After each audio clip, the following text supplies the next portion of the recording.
Welcome back to the Philip DeFranco Show, your daily dive into the news. It is Monday, and there is a lot to talk about, starting with this. This TwitchCon safety problem and scandal, it's blowing up right now because you're seeing more and more top creators and streamers and their fans saying that TwitchCon is not safe and you shouldn't go. And a lot of that, it appears to be connected to what happened to Emiru, who's one of the platform's biggest stars over the weekend.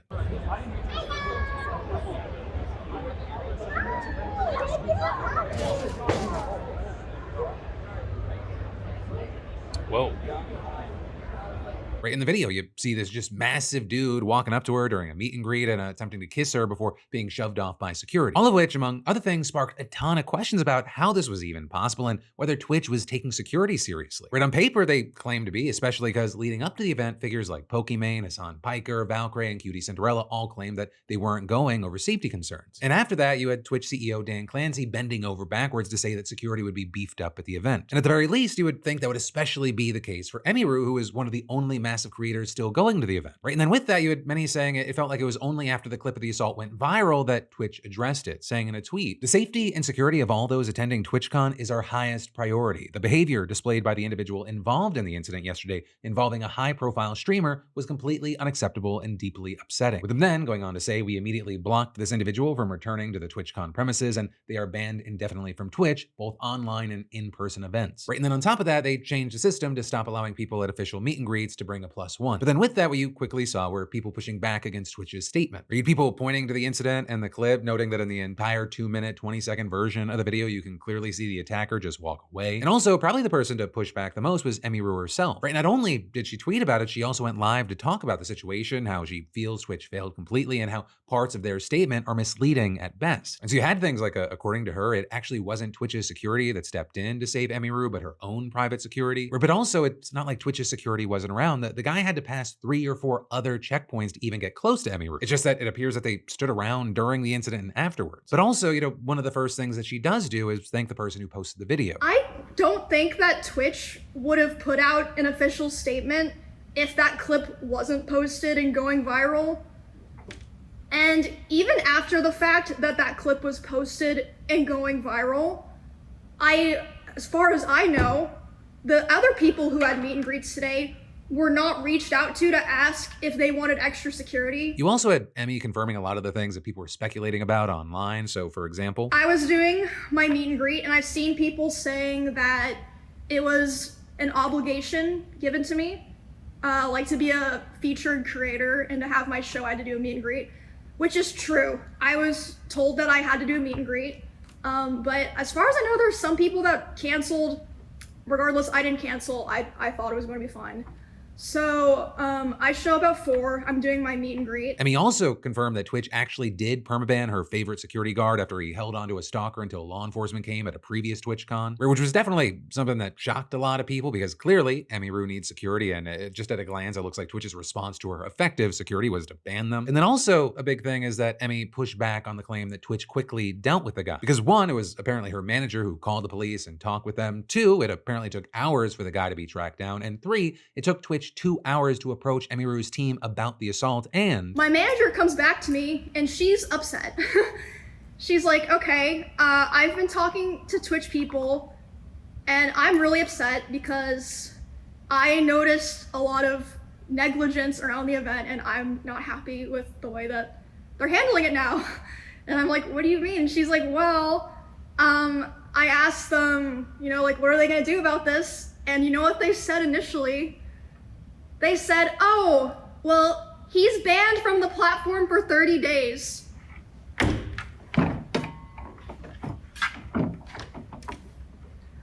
What?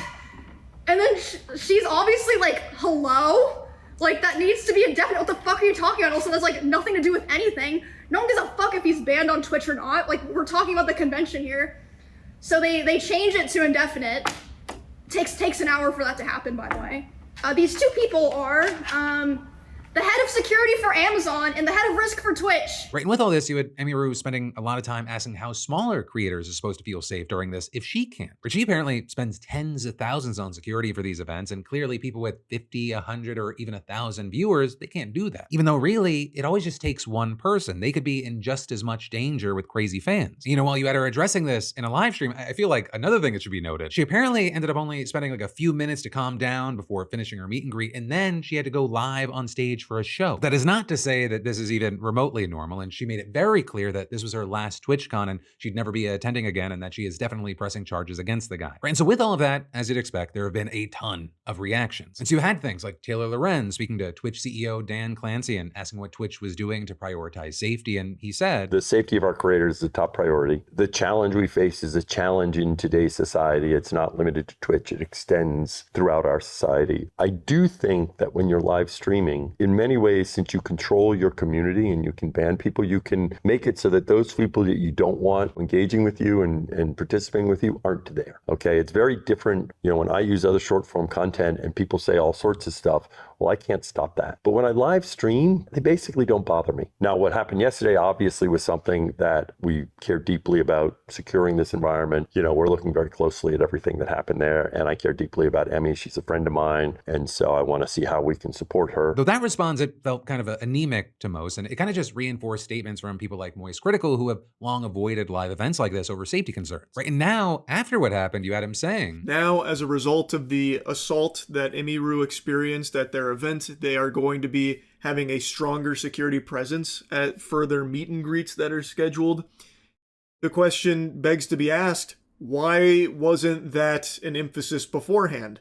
You're saying that safety was like your top priority, yet it's very clear, very evident in this clip that there's not a lot of security there. So what are you doing about like safety? Like, well, I don't understand. If safety is such a high priority, where's security? Why, I don't know why it's so lackluster then if it's such a high priority. And again, this is like a huge streamer. Emiru is like one of the biggest streamers. What does security look like for streamers that aren't her size? And you also had Charlie there adding that his apprehension about going to events, it stems from Christina Grimmie's death years ago, and he, Emmy, and others have all pointed out how quickly this recent assault could have been much worse. Right, among the many voices speaking out here, you had big creators like Esmond Gold taking the opportunity to say that, you know, this is just another example of Twitch's failings. The moderation team at Twitch is completely deranged. The advertising team is completely misguided. And the executive team is completely disconnected. At all levels of this organization, they failed. I think this is going to be the last TwitchCon, by the way. I cannot imagine anybody ever even thinking to go to another TwitchCon after this. With him then going on to point out that Emiru's experience, it's not an isolated event, and that every TwitchCon, you know, it has these horror stories of assaults and groping. And in fact, you had Emiru herself also mentioning this and asking people to send her examples from this past weekend, since she's positive she wasn't the only one. Right, but with all that said, it just looks like Twitch has another PR nightmare on their hands. And so the big question for many is, you know, whether Amazon thinks any of this is worth changing leadership at the platform over. Because the general consensus is that the ball was majorly dropped at the event, and that the promise to take security more seriously, it wasn't real. You know, for now, we'll have to wait and see. And of course, in the meantime, I'd really love to know your thoughts, opinions, and reactions. But then next up in the news today, we need to talk about Trump, Prince Andrew, and Epstein, because there's actually a lot going around with and around the Epstein case. And where we can start is with Donald Trump versus Representative Thomas Massie. Right, and Massie, you know, he's this Republican known for bucking his own party on a few issues, especially with Epstein. And so on Friday, you had Trump calling him, quote, a sick wacko who refuses to vote for our great Republican Party, MAGA or America First. It's really weird. With him then saying in another post that Massie must be thrown out of office ASAP, and then endorsing a Navy SEAL veteran, Ed Galryan, to take the seat. So that also is Galryan hasn't even entered the race yet. But still, you had Trump arguing that Massie has made life very easy for the radical left, and added, unlike lightweight Massie, a total ineffective loser who has failed us so badly, Captain Ed Galryan is a winner who will not let you down. Should he decide to challenge Massie, Captain Ed Galryan has my complete and total endorsement. Run, Ed, run, MAGA. And I'll add for a little extra background that Galryan actually previously ran for state senate in Kentucky back in 2024, though he narrowly lost the primary. And then as far as the here and now, you had Galryan responding to Trump's comments, saying that he was honored honored by the support and would announce what's next for him soon. The Massie, he took the opportunity to slam the endorsement, calling Gal Ryan a failed candidate and establishment hack. And that energy, it definitely wasn't alone, right? Trump's post, it prompted tons of responses, with most kind of noting that Massie is one of the few Republicans supporting or even leading the charge on getting the Epstein files released. Right? He filed a discharge petition that would force a floor vote on legislation requiring the files to be released. And with that, as we've talked about quite a bit recently, the representative-elect in Arizona will be the last signature that he needs. So there you have Speaker Mike Johnson holding that up. And so it's why many are seeing Trump's attack on Massie here as being connected again to Epstein, especially because this isn't even the first time that Trump's tried to take a shot at his seat. And so again, what Trump's doing, it didn't come as a surprise. And actually, Massie wrote this morning about the situation. Dogs don't bark at parked cars. There's a reason some of the world's richest and most powerful people are trying to get me out of Congress. I'm just one of 435 votes, but I bring transparency to an otherwise dark and corrupted institution of government. But that's also not where the Epstein news ends today, especially because more and more excerpts from Virginia Giuffre's upcoming memoir are getting published ahead of the book's release tomorrow. And there's been a lot of interest about this book because she's a prominent Epstein accuser who actually died from suicide earlier this year, but her memoir was completed prior to her death. And now, according to reports in her book, she says that in her years with Epstein and Ghislaine Maxwell, they lent me out to scores of wealthy, powerful people. I was habitually used and humiliated, and in some instances, choked, beaten, and bloody. I believed that I might die a sex slave. Right, and that, as you had other reports noting, she specifically said she was bloodied after an encounter with a former prime minister who she didn't give name over fears that he might harm her. But also, some reports have said that she previously named Ehud Barak, the former prime minister of Israel, in court documents, though he has denied allegations that he raped her. Right, and this also comes as previous excerpts already dove into allegations that she made against Prince Andrew, calling him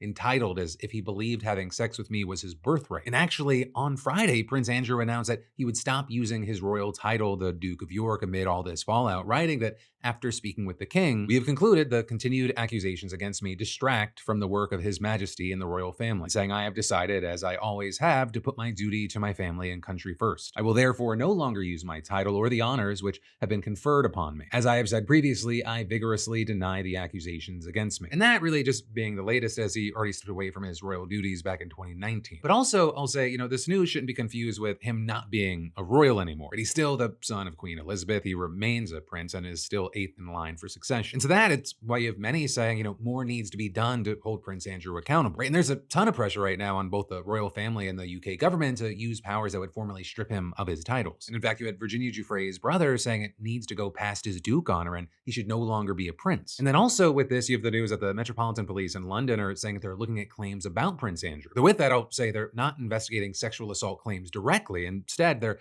looking into media reports claiming that Andrew asked his police protection officer to dig up dirt on Virginia Giuffre back in 2011, which would have been just before the Mail on Sunday published a photo of Virginia and Andrew together, with leaked emails showing Andrew allegedly claiming that he gave his officer Virginia's social security number and birthday and suggested she had a criminal record. So you had leaders in the UK calling these reports concerning and saying this is not how officers should be used. And well, for now, that's where we are. We should have more updates soon. Then there's more we've got to dive into today. But first, let me ask, do you ever realize that your car gets more regular checkups than you do? And at least the mechanic knows your name. Meanwhile, that doctor's appointment you swore you'd booked months ago, it's still sitting on the to-do list. And look, I get it. I was that person too, but that's also why I'm so happy to talk about today's sponsor, Zocdoc. Zocdoc is the free app and website where you can search and compare high-quality in-network doctors and click to instantly book an appointment. Like seriously, you can search and compare over 100,000 in-network doctors across every specialty: mental health, dental, primary care, urgent care, all of it. You can also filter by location, insurance, and ratings from verified patients, so you actually get a doctor that fits your needs. Once you find them, you can see their real-time appointment openings and instantly click to book. No phone tag, no hold music, just done. The best part, the appointments happen fast. They often happen within 24 to 72 hours and sometimes even same day. That translates into you could literally finish this ad spot and already have a doctor lined up. I use it. I think you should too. I recommend it to people. It's really just that simple. Well, I love them being a sponsor. I'm also trying to put you on. So hey, stop putting off those doctor's appointments and scan that QR code or go to Zocdoc.com/Phil to find and instantly book a top-rated doctor today. It's ZocDoc.com/Phil, Zocdoc.com/Phil.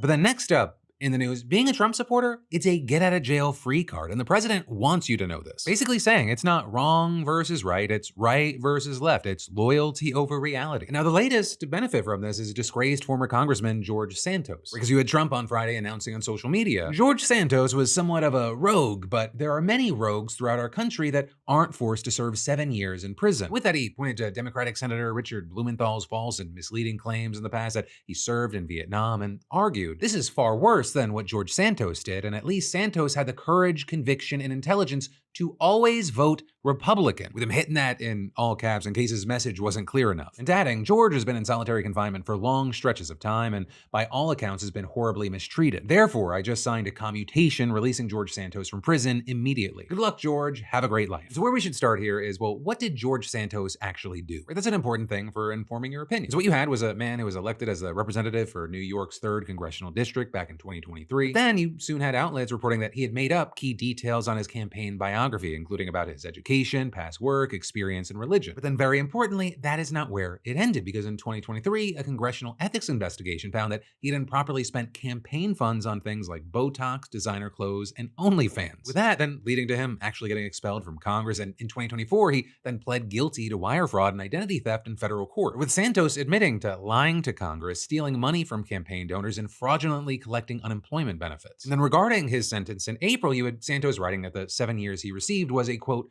over-the-top politically influenced sentence, and added, I implore that President Trump gives me a chance to prove I'm more than the mistakes I've made. So now, with Trump's commutation after serving less than 3 months of his 7-year sentence, he's a free man. And as you'd expect, there's been a lot of criticism, especially from his former colleagues and constituents from New York. Right, with New York Representative Nick LaLota, for example, saying George Santos didn't merely lie, he stole millions, defrauded an election, and his crimes for which he pled guilty warrant more than a 3-month sentence. That, as you also had Andrew Garbarino, another congressman from the state and one who sat on the House Ethics Committee panel that investigated Santos, saying the victims of Santos's crimes still have not been made whole. Right, and with that, you had a guy who claimed that Santos helped him start a GoFundMe for his dog's surgery, and then Santos kept the money, telling the New York Times, I feel like I got personally stabbed in the gut by the President of the United States. I don't think he even realizes what George did, what he was guilty of. Right, and actually, connected to that as part of his sentencing, Santos was ordered to pay back more than $370,000 in restitution to some of his victims, along with $205,000 in forfeiture. Well, now Santos has said he'll only do that if he's required by law. The thing is, it seems like it isn't, at least based on the clemency grant posted by pardon attorney Ed Martin, which said Trump granted Santos a, quote, immediate commutation of his entire sentence to time served with no further fines, restitution, probation, supervised release, or other conditions. But then also, in addition to taking issue with letting anyone off the hook for their crimes, the obviously partisan nature of all this has rubbed a lot of people the wrong way. Because again, Trump made it very, very clear that Santos being a Republican and voting his way was a factor in his decision. And that it's part of a broader pattern. I mean,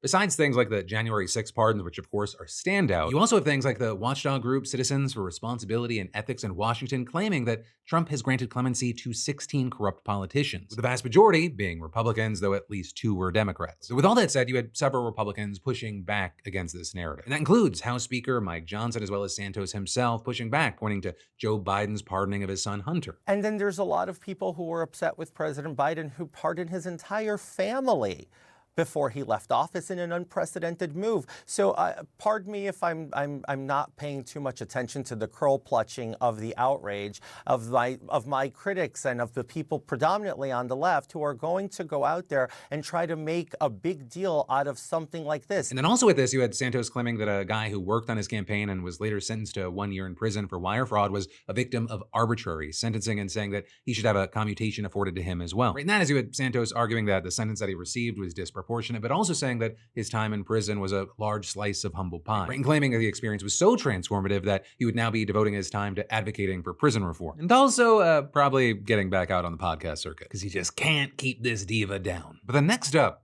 in the news, we need to talk about this second round of No Kings protests that went down over the weekend, right? Especially as you had over 2,700 rallies taking place on Saturday, and organizers saying that some 7 million people were marching under the No Kings banner. And they were seemingly everywhere: New York, New Orleans, Chicago, Portland, LA, DC, and on. And it included many rallies in smaller cities and even districts that squarely voted for Donald Trump in the last election. We even had international rallies in places like Paris, London, Rome, and Lisbon. Right, and with this being the second iteration of the No Kings protest against Donald Trump and what he's been doing, it was kind of the same, but also different. The first one back in June, it drew some 5 million demonstrators. And now this time around, you had more people, and that included new protesters who joined the fray to stand against new issues that have cropped up since the first No Kings Day. So things including, but definitely not limited to, immigration raids, federal troops in cities, government layoffs, rollback of vaccine requirements, and all the things that are happening and will happen under the big, beautiful bill that was signed into law back in July. So you had protesters saying things like, I'm crying for the pride of all these people. that are gathered here and all over our country, the pride in the belief that our Constitution means something and that we all have the right to fight for what we believe in. That is what makes my heart happy and sad at the same time, that we actually have to do this. It's really important to me that America was founded on immigrants, by immigrants, and the fact that they are trying to shut that out and rewrite history is a really big deal. Rather than abandoning a war against an elusive, perhaps sometimes imaginary foe, we are confronting the possible end of our republic. We are here to tell our lawmakers that what's going on in our government is wrong. They must stop the abuses of this petulant president and his circle of sycophants. No thrones, no crowns, no kings.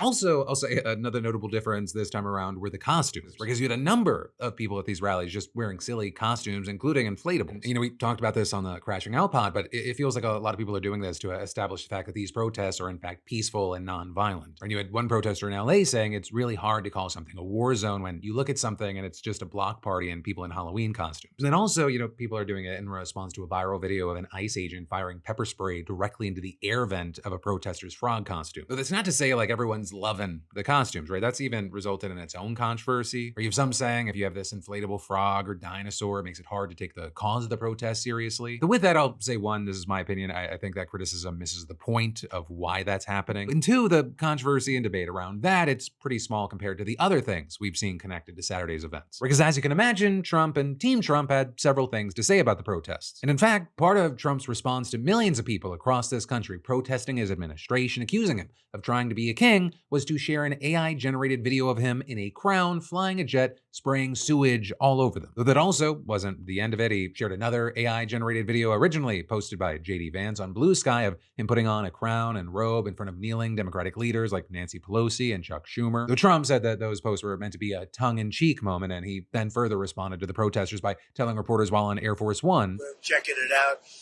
The demonstrations were very small, very ineffective, and the people were whacked out. When you look at those people, those are not representative of the people of our country." Mr. President, besides San Francisco... By the way, I'm not a king. I'm not a king. I work my ass off to make our country great. That's all it is. I'm not a king at all. Right, and that sentiment was also echoed by Speaker Mike Johnson, whose own response included a statement to ABC News saying, if President Trump was a king, the government would be open right now. If President Trump was a king, they would not have been able to engage in that free speech exercise out on the mall. And Johnson then going on to say that the protests were essentially hate America rallies and saying they pushed a hateful anti-American Marxist message, saying it's not about the people, it's about the message, it's about the ideology. It is a dangerous ideology and it is anti-American. It goes against everything that we stand for. And then also this morning, you had a reporter confronting Johnson about the AI video of Trump and asking, to say that the President of the United States over the weekend released a video of him pooping on the American people.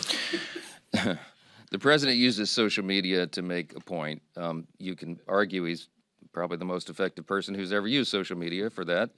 He is using satire to make a point.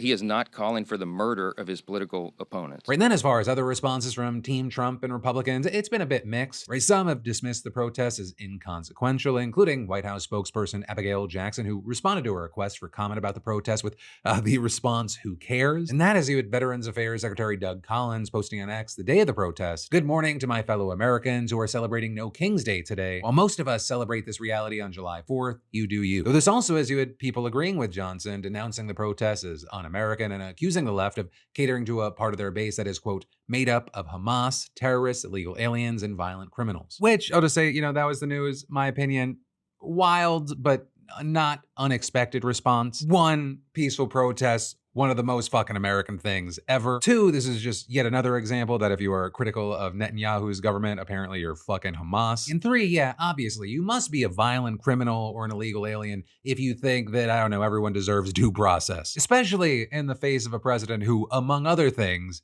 teases until he's really just normalizing the idea of him running more than he's legally allowed. But no, of course, it's a lot easier to just other those that stand against you and say they're crazy and violent and or made up and fake or paid, because otherwise you'd have to deal with the fact that other real Americans out there are freaked out by what's happening right now. But hey, that was the news, a little bit of my take, and of course, I'd love to hear from you. But then next up in the news, will this Israel-Hamas ceasefire actually last, right? That's what you're seeing more and more people asking, as it barely survived the weekend. Though also, survives a key word there, because dozens more were killed in Gaza. So it's been 10 days since the deal went into effect. And under the agreement, Israel still controls more than half of Gaza, and the so-called yellow line is the line behind which Israel has withdrawn its troops. But on Sunday, you had the military claiming that Hamas fired towards its forces beyond the yellow line several times, and saying in one case it killed 2 soldiers in the Rafah area of southern Gaza, and the military described the attack as a blatant violation of the truce. But this also, as you had Hamas's military wing saying in a statement that it wasn't aware of any incidents or clashes taking place in the Rafah area, because those zones are under Israeli control, and they added that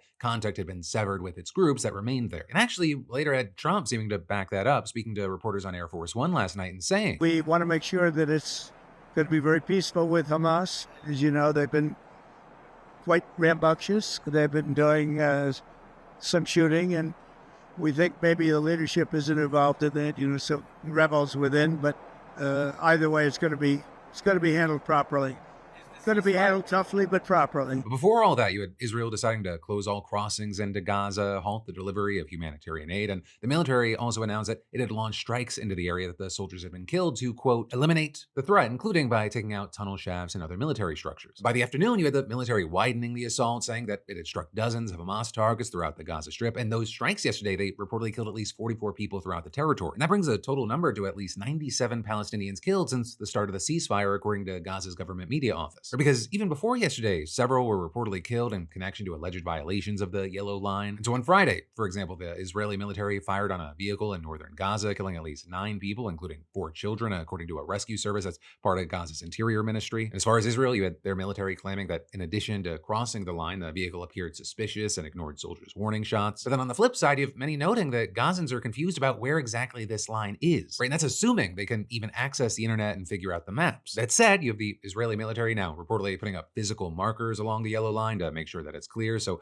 we'll have to see if that helps. But I also say that as that's not the only way that we've seen violence flaring up around this boundary, because in addition to tension between Hamas and Israel, we've seen clashes between Hamas and rival groups in Gaza. And that includes an incident that ended with the apparent public execution of 8 people in a public square in Gaza City. But with that apparently being a part of what Hamas has called a security campaign aimed at collaborators, mercenaries, thieves, bandits, and those cooperating with the Zionist enemy throughout the Gaza Strip. And connected to that, we know that Israel's been arming several militias in an attempt to counter Hamas. Right now, according to a Gaza expert at the European Council on Foreign Relations, these groups are operating from the Israeli side of the yellow line, from which they, quote, descend on the other half of Gaza, carry out attacks, and then go run back to those protected areas. So the situation on the ground, it still remains incredibly complicated. But as far as moving forward, you did at least have the Israeli military saying in a statement last night that it had begun the renewed enforcement of the ceasefire and saying that it would respond forcefully to any violation of the agreement. And so then also with that, you had them saying that the flow of aid would continue, although that aid, it still may not actually be enough. Right? And I say that because you've got people like an official from the UN's Palestinian Refugee Agency saying that while it is a relief that the crossings have reopened, the volume of aid, it's still way below what's needed. And that's actually, as one of the crossings, the Rafah one, it's still closed. And you have the Israeli authorities saying they've delayed its opening in response to Hamas's inability to return the bodies of all hostages. Because as of now, in addition to freeing all the remaining living hostages, the group has turned over the bodies of 12 captives, according to the Israeli government. You've got Hamas saying that finding and returning the rest, it's going to take time if it's even possible. They're saying that some, they're just buried deep under rubble and they require heavy equipment to extract them. And so in the meantime, that's going to obviously remain a point of contention, and it's just one of several things that could completely collapse this ceasefire. But again, as a lifelong cynic, I am going to hope for the best, but I'm going to expect the worst or the least. To me, and this part's just my opinion, it does feel like the situation has been built to fail, but